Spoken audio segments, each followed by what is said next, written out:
Spotlight is brought to you by the AUB in partnership with StarTimes. These historic seconds. Welcome back to football. Iconic moments shared for generations. Moments, minutes, seconds that stick with you. All created in one league, the Bundesliga, the league to follow. On the occasion of the African Nations Championship organized in Cameroon from January 16 to February 7, 2021, the African Union of Broadcasting, AUB, presents the Spotlight. The Spotlight, the very best of Channel 2020. Staying out of your home country for 3 weeks could raise questions such as what to eat or what to wear so as not to miss home. Ladies and gentlemen, you're welcome to another amazing edition of The Spotlight. I am right here at the Media Center of the African Union of Broadcasting.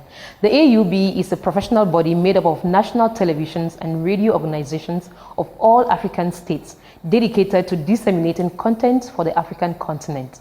On today's edition of The Spotlight, we show you how some teams are gearing up for the trophy. We show you just how some meals are savored in this part of the world, Cameroon. And of course, we tell you what some Cameroonian men and women love to wear.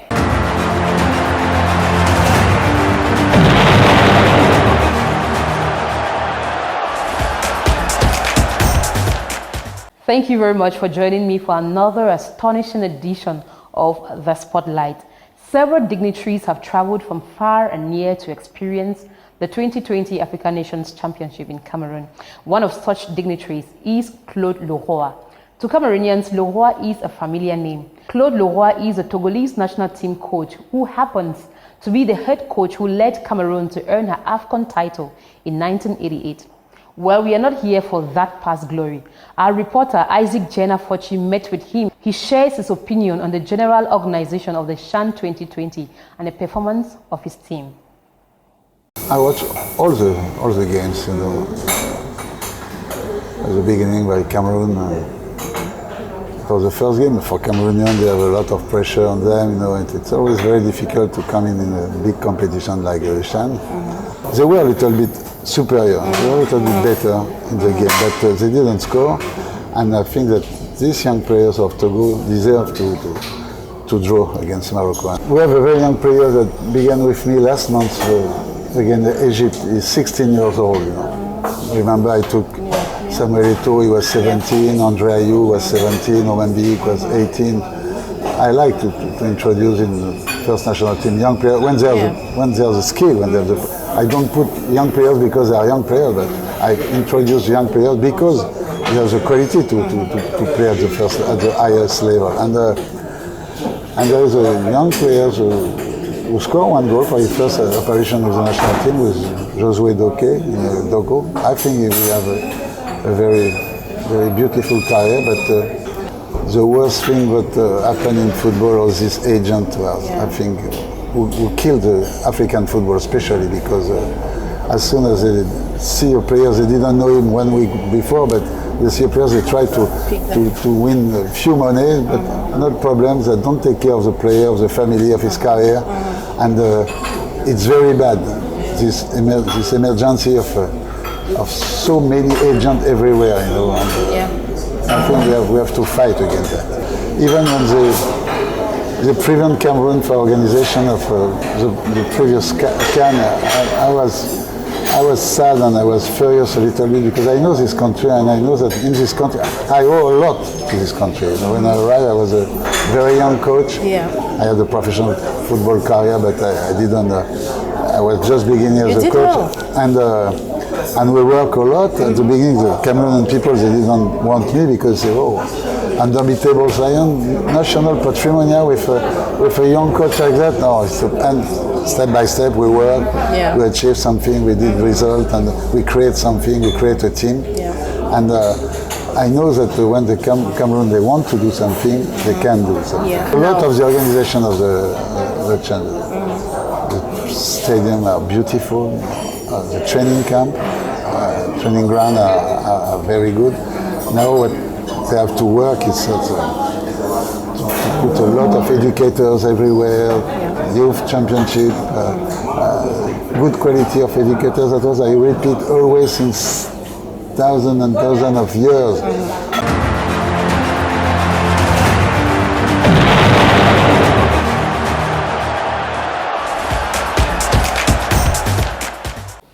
On the Spotlight, we are equally interested in giving you moments that you might have missed during this CHAN 2020 in Cameroon, or you could be busy with your business and you do not notice these things happening. So we put together this no comment moment for you.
If you are familiar with the Cameroonian woman, especially the Sawa woman, you should have noticed her love for the kabagondo.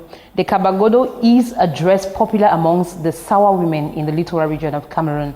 On other occasions, people will prefer to wear the dashiki with some embroidery on it for some ceremonies. Now, Brenda Kiven leads us a closer look into what Cameroonian men and women love to wear. Here is a kaba, also called kabagondo, a long gown covering almost the entire body. It is believed that the wife of Alfred Seker, Helen Seker, created this large bubu to cover the naked bodies of her husband's servants during colonial times. She and the wives of other colonialists did not feel comfortable with young female servants moving around their husbands. Over time, the shapely garment meant to cover beauty has morphed into a sophisticated fashion tool used to project the beauty of Sawa women. The kaba fever has spread to cultures other than Doualas, to the delight of Cameroonian women. Ekato Joseph designs and sews kabas. He says it is an element of the Sawa identity. The garments can be worn by anyone, not only people from our tribe. If you love our culture, you can wear a kaba. We also have the sanja, made up of a jacket and white shirt. At first, I thought I would deal only with Sawa women, but today, like I said,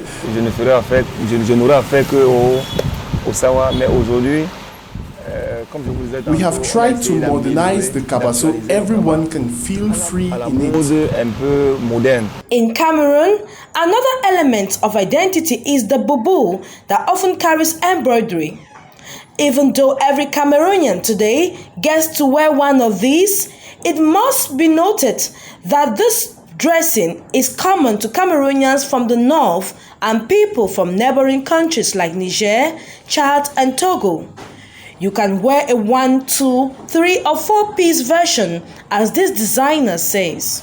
So we call this jumper, but it is worn on Fridays. It can also be worn for ceremonies. Everyone can wear this outfit, but it is generally worn in the north of Cameroon. Whichever you prefer, young designers like Shasha are using their creativity to infuse a new life into how Cameroonians dress. The brand is being made up of African luxury dresses. Like we mostly produce African traditional bridals, like the high fashion bridal wears, which are being called the couture. Yeah, so as you can see, these are some of them. So the brand is being made up of high fashion African traditional wedding gowns. Today, for example, the kaba, that dress meant for servants, has become the honorary garment of some respected women, such as elders, queens, and high-class ladies.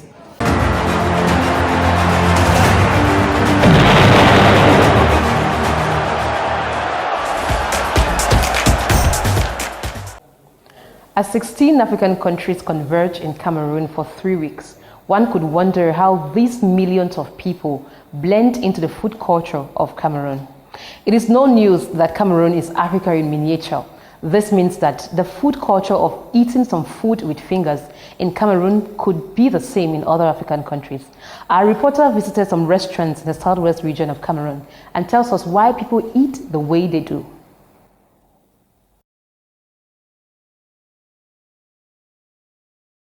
Restaurants in Cameroon, especially open restaurants like these ones, you will also be given 2 bowls of water. One is for the washing of hands before the meal, and the other is for you to wash your hands after the meal. As this lady says, eating with your hands gives the food an extra layer of flavor. I like eating kati kati, preferably with my hands, because with hands you have a different taste, which is unexplainable because it's not science, and that's how traditionally people eat traditionally. This journalist says it is convenient to eat with hands, though not always. My name is Jabi Ketim. I'm a journalist. Most times I prefer to use my hands when eating traditional meals because I feel more comfortable using my hands. I can eat without no constraints. As you can see right here, I can cut my fufu anyhow I want to cut it, and without anything stopping me from swallowing it very well. But sometimes when I'm outside, I'll use spoon. Yes, many will criticize me, we are Africans, but if I have my nails on and I come to the public, I cannot ruin my nails to eat food, because most times they don't provide soap to wash your hands properly, so I cannot go home, I cannot be walking around with oily nails. If I had my nails on, I will not eat something like achu, because I cannot eat it with spoon. But I'll take something like corn fufu or gari and eru, because I can feel more comfortable eating it with a spoon. The foods that people eat with their hands are mostly traditional meals like kati kati, achu and fufu corn. And they say there is a special flavor that goes with eating with the hands. Oh, they used to enjoy it and fine, because you know if you chop achu with spoon, you know if you chop achu with forks, so you must use your hands for chop the achu. So when you chop my with your hand, and for there you enjoy it and it is sweet for you. If you want to eat something like traditional meal, it's not good to use spoon, because if you use your spoon, it's like you are abusing the food. So if you use your hand to eat traditional meal, it's so good because you have extra taste. If you choose to eat with your hands while in Cameroon, remember not to lick your hands. At least not until you are done eating, because it is a sign of saying it is good and I enjoyed it.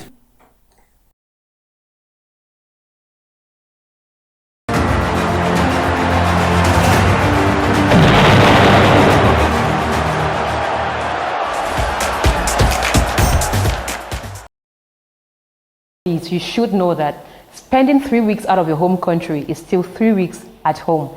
In Cameroon, like in most African countries, the food, the culture, the people are inclusive. We are one people. Africa is one. Thank you very much for watching this edition of The Spotlight. Till next time, bye.